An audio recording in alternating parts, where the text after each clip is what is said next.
Everybody says, oh, nothing's worth the relationship of family. What a load of crap. Like, truly, how often do you hear people say that and then tear each other apart? Yeah. Like, I'm sorry, when money gets involved or their own identity gets involved, like, People do some weird things.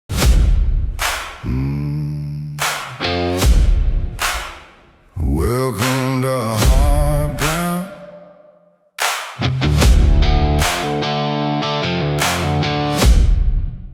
Welcome to hard ground. Brad, you were saying about, not wanting to burden people. I see that in our eldest, and I thought, oh, we were talking about how the eldest child, middle child, youngest child.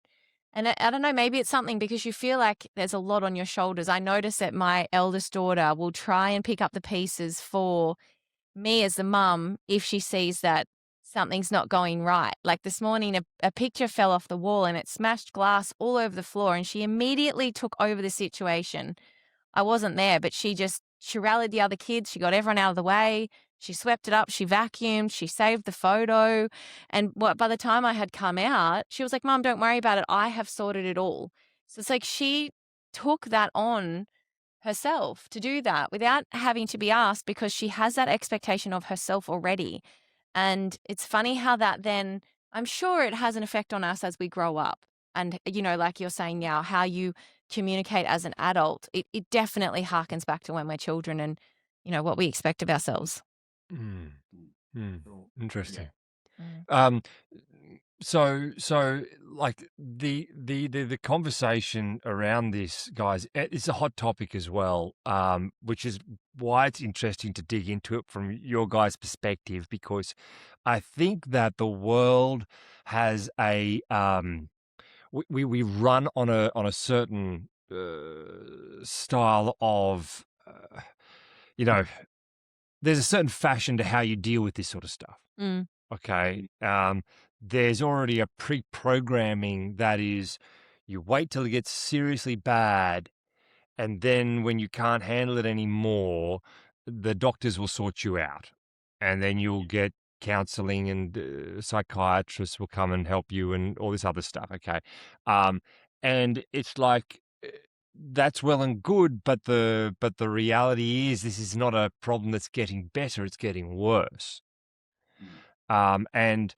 And it's super interesting to sort of discuss it with you, because I think that one of the major issues that we're lacking in society is that we no longer look to God for anything anymore. It's all in our own Steam. burden, our own steam. Yeah.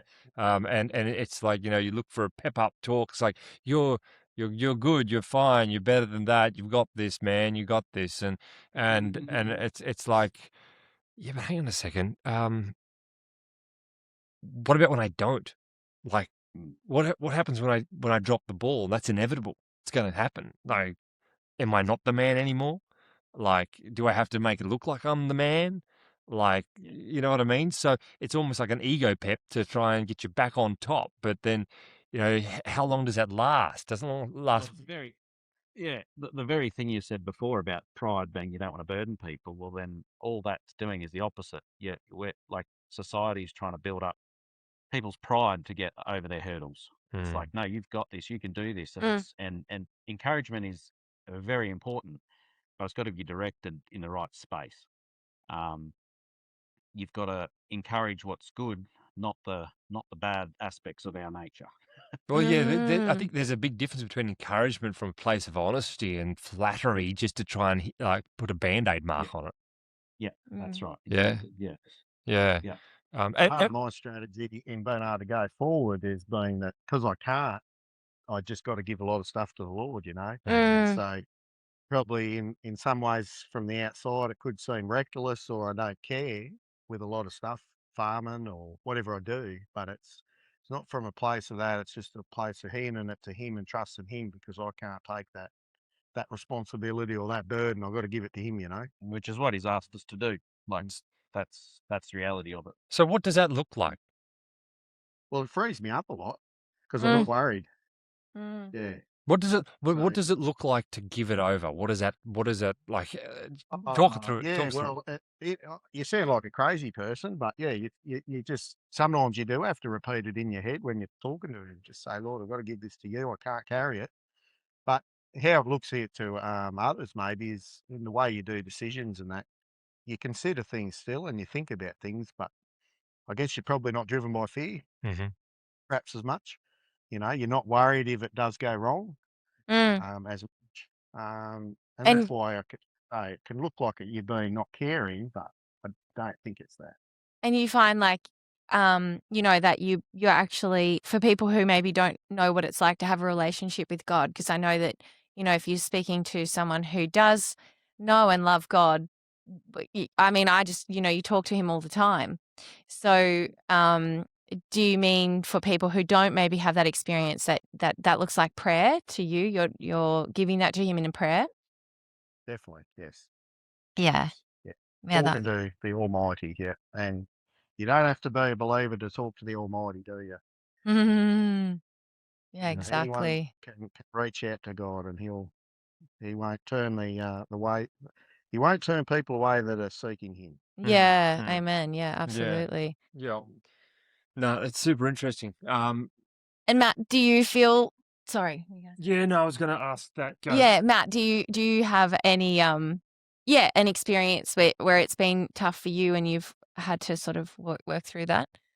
Yeah, going even back further, probably when I would have been maybe 10, 12 around that time. I sort of a breakdown of sorts then, driven by overthinking and having just anxiety to the point where it was like a self-fulfilling prophecy where I'd be anxious and then that Mm. would make me feel a certain way, which would then make me more anxious, which would like it was probably a good year or two there where yeah, no, it was pretty tough battling through and tough on mum and dad because I was still obviously a child essentially. Yeah. Um, but yeah, God brought me through that to a point where I can now look at that and think that that was a very good thing to experience because I found I'd been relying too much on um, my wits or my ability to nut out situations or things or whatever. I Mm. was I was relying on that wholeheartedly, and then to have that kind of forcefully taken away, realizing that that's the very thing that's making me ill, um, just really, yeah, really helped me going forward from that. But the consequences of that is that, like, I had years, and still now I have to watch myself. Like, I still occasionally have to fight a panic attack, for instance. Mm. And strategies I learnt back then when I was younger is what I still have to do today, at times.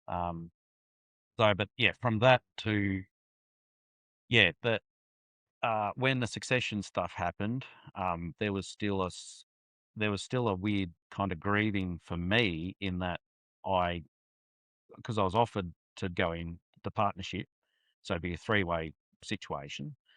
But I had to say no because I didn't feel like I could be not be what was required, but I didn't feel like if I was honest with myself, I don't think it was for me. But it took a long time to be honest with myself about that, and you Mm. sort of still feel like you let something go that you maybe shouldn't have. Yeah. But over the course of a few years since, there's no looking back in that area now. But it was just a process, much like Dad had his process Mm.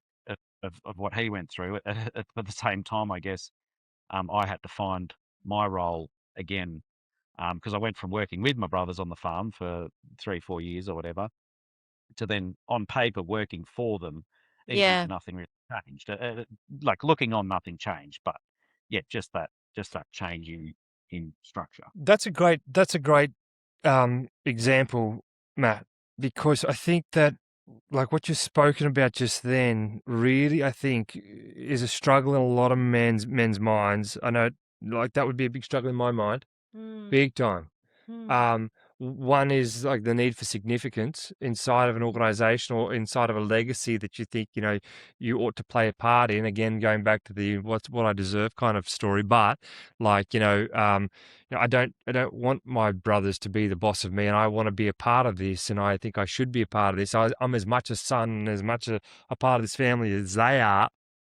Yada yada yada, a head noise, but also where it's like oh, what if I'd said yes? Or should I have said yes? Or, what was I really afraid of? Or, what am I not strong enough and big enough to take this on right now? All of that head noise, man. Like, that's a lot of head noise. And Oh, it is. Absolutely. Yeah, there was all of that involved in that situation. But what did help, and I mean, I can only assume it was God's providence, was the YouTube thing opened up. huh. Mm. Now, that became like how it came about was weird. Like, Dad, if I'll just briefly, to make the story make sense, like Dad had said, he's like, oh, you should get a drone and film these D11s and then maybe whack it up on YouTube. Because Dad was sort of just getting into YouTube a bit, watching YouTube. And he's like, I reckon people would be interested in that. Yeah. I was like, nah, couldn't be bothered. Too much work. Yeah. I like drones, but I just didn't want to. I was just like, I can't do with that because I was dealing with all this other stuff too. And anyway, eventually I did filmed one video of the two D11s working, and then about a month or two after I put it on YouTube, started the channel, did all that, put on YouTube, and then it just started skyrocketing, and it went to like 1 million views, and then 2 million. Oh no, I don't think it's at 2 million yet, but like it went wild. And then Yeah. I'd had 3,500 subscribers. I had like all of this, and then I didn't know what to do. I was trying to find bits of D11 footage and whack them together and trying to just keep the channel going and build on momentum, all of that. And then I got to the point where I was just like, there's an opportunity here that most people would die for. Mm. Like you see people in YouTube are battling and doing really good stuff, but they just can't seem to break through. And I've certainly felt that. But just having that opportunity, I remember there was a couple of nights where I barely slept. I was just asking the Lord. I was like, I don't know what I'm doing here. There's an opportunity here. I know I'm going to regret if I don't do this. Mm. But I was just absolutely dreading putting my face on the camera. Like it Yeah. was not good. Like two nights of just dreading my face on the camera. I remember sitting on the tractor, with a camera, just did like 4 or 5 shots of like, how's this going to make sense? And just trying to take videos of myself. And I keep looking at it. And I'm like, no, this is rubbish. I don't want to do this. So I look like an absolute idiot. Yeah. And then, so eventually I put a video together, whacked it on, and I thought, I just come to the conclusion, if I look like an idiot, I look like an idiot. That's okay. But what that meant was then there was something for me that was separate from the farm that I could sink my teeth into as well at Mm. that time.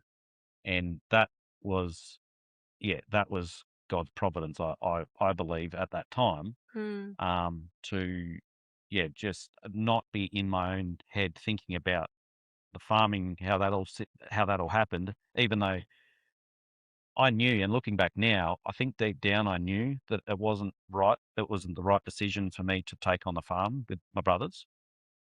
It took a while for me to be honest with myself about that. But I think the YouTube side just helped me get my head on into something else that Mm. just however it happened, it just helped. Well, You're it's just not investing in that. yeah, it probably harkens to what you were saying, Brad, too, that, there is other things other than farming, and our identity gets so tied to the land, especially for you men, that yes, when you do have something else outside of the farm, you go, oh, there is other things, like people do not just see me not, I don't say just as a farmer, but I don't just see myself as that, there's more things. So yeah, no, I think that makes a lot of sense. Massive amount. I'm just a free spirit. I didn't want to be tied down to a farm, No, you know. didn't. I just We flap de- my wings. Like a fairy. Wrapped in a Kind of like a milk and kind of like a fairy. In a tutu. I'm marketing to my ballet. Yeah, ballet days. I love it. You can still dream. You can still dream that. Okay, you can do it, mate. Twofold with a trade is you get a skill that you can use on the farm. But the second one is it does open up that possibility where you're not driven by fear that you have to be only a farmer. So Listen, you see people around that have only known farming growing up. Yep. If they go bankrupt at 45, 50, what are they going to do? It's a very terrifying thought. Yes, it is. Especially when you got kids and families. Whereas, I don't want to go bankrupt, and we're trying not to. yeah, Aren't we all? There's other stuff I can do, like. yeah, That's so important. Like I concur with that entirely because it's quite. I think it's quite a reality of the whole family farming and family business orientation that sibling rivalries are very real because they're fighting over who gets the most or who is the most. And I think there's a trap just like for like our generations moving forward, having kids and bringing them in, and whoever's listening to this, I think, just consider this, right? Mull it over for a moment. But that if you put your everything into the business and the business is all that you give your attention to, and there's nothing else other than that, there will be a substitution for the way your children see what is valuable. yeah, And how that looks is that if they all of a sudden want to come in be part of the business, then the reality is they are going to want the biggest piece of the pie, either in significance or holdings, believing that that is what is valuable and that's what validates them as a human being. Because that's all they've known and that's all they've learnt. that's what you showed them. That's what you showed them. That's what we were showed. Yeah. That sucks. To be really technical about it. It does. But it does. Like, to be blunt, that sucks. And I think that is a recipe for a very short longevity inside of something that can be so beautiful, something that could be so so fruitful. And yet, because we make it our idol and we derive all our certainty from that, it destroys us and it destroys things that are so much more valuable. Everybody says, oh, nothing's worth the relationship of family. What a load of crap. Like, truly, how often do you hear people say that and then tear each other apart? Yeah. Like, I'm sorry, when money gets involved or their own identity gets involved, like, people do some weird things. Yeah, bloodthirsty stuff. Like, truly, like, everyone turns into animals. And I'm like, I'm not departed from that. Like, I know what that's like. I have thought those thoughts. I've considered that in my own position inside of my own operation.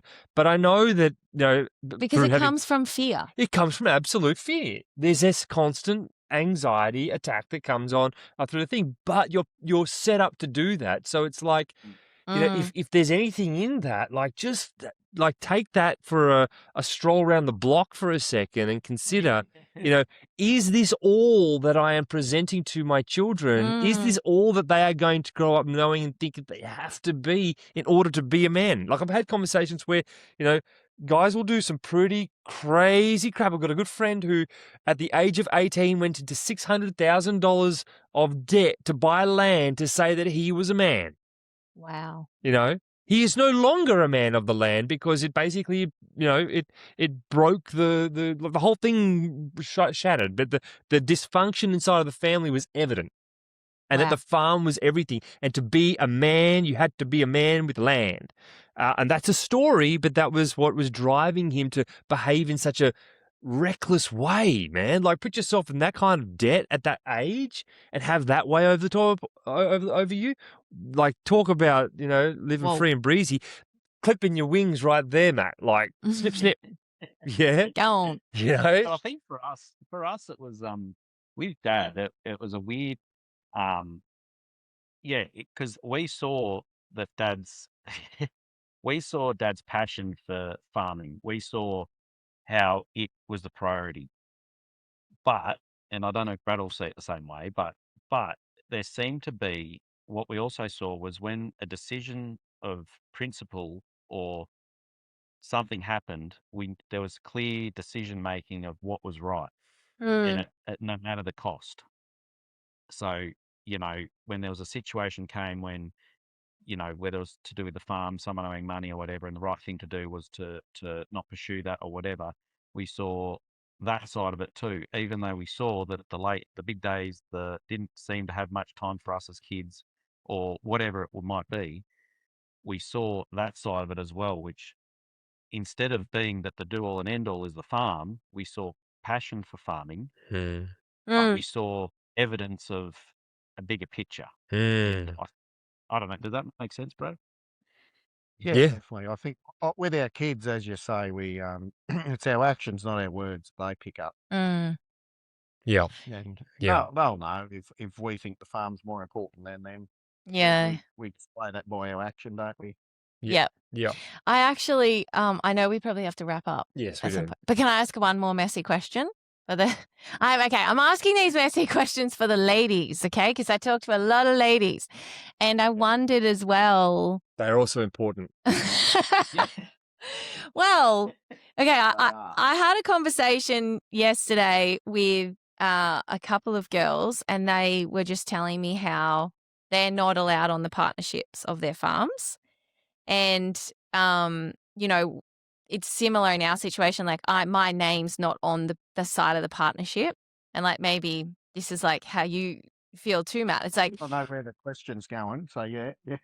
yeah, and, like, I don't want to, like, dig Yeah. too deep, whatever. But it's like, it is interesting. Like, unanimously across the board, most women I speak to, when they marry into farming, they're not on the partnership for lots of different reasons. There's heaps of reasons, and they're really good reasons. And Yeah. if you think about it in a way of like, if your husband is a doctor, you can't be on his ticket as a doctor just because you're his wife. I am not a farmer. However, I did marry into farming, and you could argue that a lot of these women give up their careers to then live on the land. And so they feel quite slighted that it's maybe even like a trust thing, that they're not trusted to have their name on the partnership. And I know that that's contentious, but I wondered, if you guys were happy to elaborate around how you feel about that. Was that a long way away around saying how do you handle your women? Oh. Cut. Do another hour segment. Yeah. That's right. Just quickly, yeah, very easy. Hide down here. Get you out of trouble there, mate. That's right. So there's two main views. One is that you've explained, and that comes from a point of probably the father, the patriarch, as it were, saying, we bring the women in, It's going to get messy. or they take the money. So we're protecting the entity, or we're protecting the farm. So that's what the example you're talking about. Yep. The other way is what we've done, and that is that while Dad has advised us, try not to get the women sisters and that involved too much in the active part of farming. Yeah. Because, little Johnny's working harder than Fred and all that sort of stuff. But he said, if you guys get a divorce, that's your problem. He said, I can't be responsible for that. I trust she's my daughter-in-law. Yep. So I'm going to treat her as my daughter. So he's treated all. I love your dad. So he says, you're fully family, basically. And so Wow. with our partnership, our wives are on the partnership. Mm-hmm. Did you hear that, babe? No. So the thing he said that is, if it's very if good. if I be a muppet to my wife and I leave her or something silly, God forbid. But, Yeah. that's our problem. That's not his problem.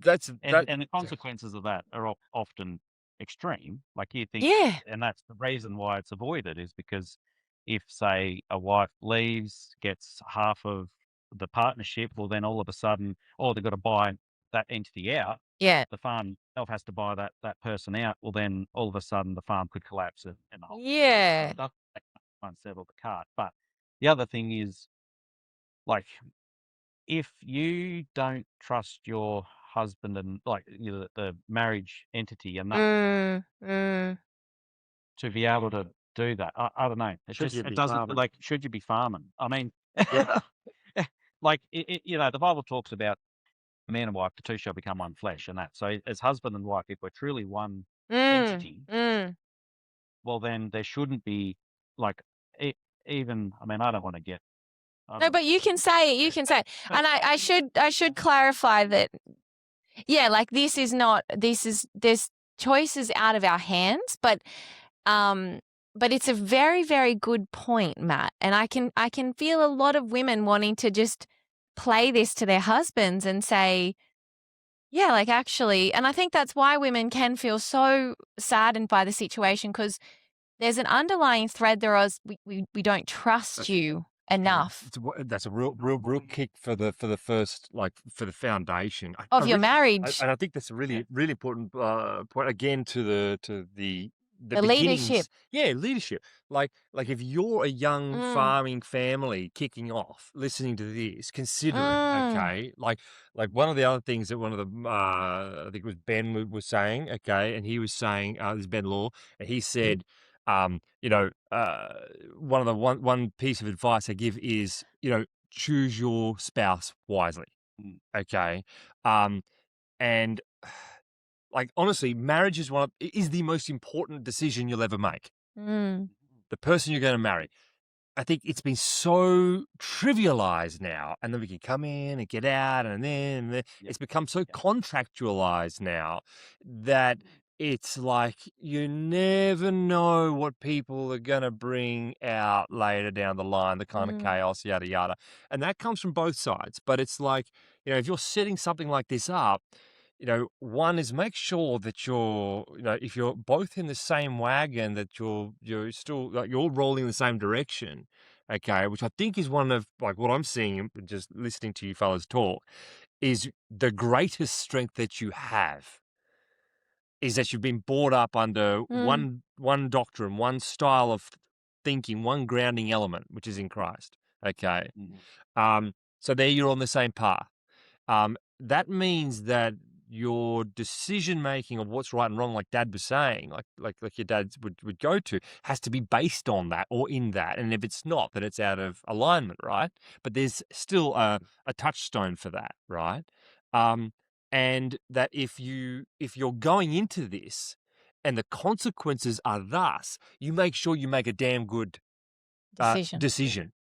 And you ask the right questions and you're held to account for that. Oh, I just love that. It's just such a good point. Because for me, if I had something that I missed from the way things have gone, would be that I love it when I see a young couple start a business together and they're like this, because they're both in it wholeheartedly together and they're trying to go forward. It's probably one thing that I wish Fostered. could be, but just the nature of the business carrying on the way it goes, Yeah. because I think your wife is your biggest asset. 100%. It's so interesting you bring that up too, Brad, because I think there was a time for me, and I'm now more, as the boys get a little bit more sort of autonomy, I'm more interested in being a part of the farm.